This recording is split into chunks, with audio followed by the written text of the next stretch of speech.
Bertrand. Bonjour. Merci d'avoir accepté mon invitation pour ce rendez-vous de Léa. On va parler aujourd'hui du thon rouge de Méditerranée.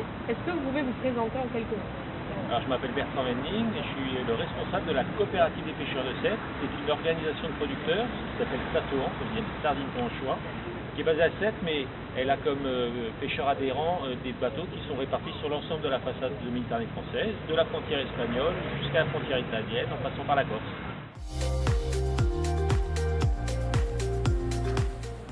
Alors, chez nous, les pêcheurs, ils pêchent le thon de deux manières, soit à la senne, soit ensuite à l'hameçon. Et à l'hameçon, donc c'est une pêche artisanale, on pêche soit avec une palangre, qui est une ligne avec plusieurs hameçons, soit avec une canne. D'accord, et c'est vraiment le thon rouge? Alors c'est le vrai thon rouge de Méditerranée, c'est une espèce qui vit en Atlantique et qui rentre en Méditerranée par le détroit de Gibraltar.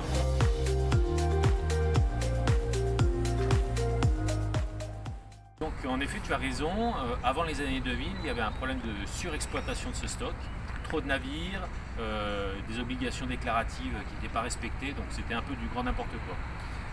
L'organisme international qui gère le thon rouge, l'ICCAT, a décidé en 2006 de mettre en place un plan de reconstitution, c'est-à-dire réduction du nombre de navires, réduction de la période de pêche et réduction des quotas.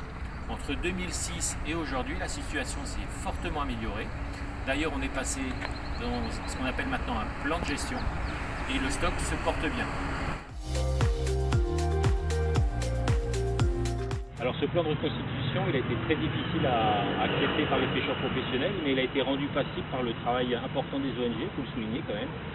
Parce que quand il a été créé, l'ICCAT, cet organisme qui gère le thon rouge, a dit qu'il faut réduire le nombre de navires, donc il y a des navires qui ont été détruits, et puis surtout il faut réduire les quotas. Et réduire les quotas, c'était très difficile à accepter par les bateaux. Pendant quelques années, ça a été extrêmement compliqué, mal perçu. Aujourd'hui, c'est plutôt une bonne chose et les professionnels sont les premiers à le dire. Parce qu'en réduisant les quotas, on a permis à la ressource de se reconstituer et aujourd'hui, tous les métiers, seineurs comme petits métiers, disent que c'était une bonne chose, même si c'était un moment difficile à passer. Il y a quand même des bateaux qui ont été détruits, des gens qui ont perdu leur emploi, mais aujourd'hui le thon rouge se trouve en grande quantité et surtout le prix a augmenté. Voilà. Donc tous les métiers avaient leur propre responsabilité, avec leur part de responsabilité, chacun a fait des efforts.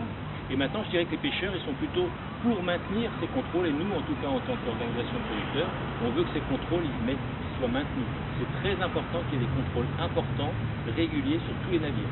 Et les seineurs, qui étaient en partie, au regard des quantités pêchées, ont joué un rôle dans cette situation, sont conscients qu'aujourd'hui, il faut des contrôles, non seulement sur les bateaux français, mais sur tous les navires. D'ailleurs, il faut que ces mesures de contrôle soient maintenues sur l'ensemble des pays.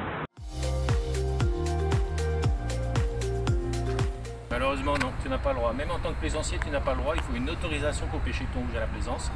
Et en tant que pêcheur professionnel, il faut une licence, donc ce qu'on appelle une autorisation européenne de pêche. Elles sont limitées, donc c'est extrêmement contrôlé. Tout le monde n'a pas le droit de pêcher du thon rouge, mais quand on a une autorisation, c'est tout à fait légal.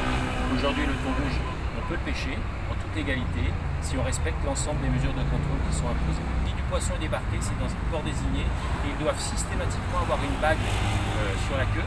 S'il n'a pas de bague, il y a un souci. Mais tous les poissons débarqués par des pêcheurs de pêche professionnels sont contrôlés par la gendarmerie maritime, ce qui permet de s'assurer qu'il n'y a pas de pêche illégale.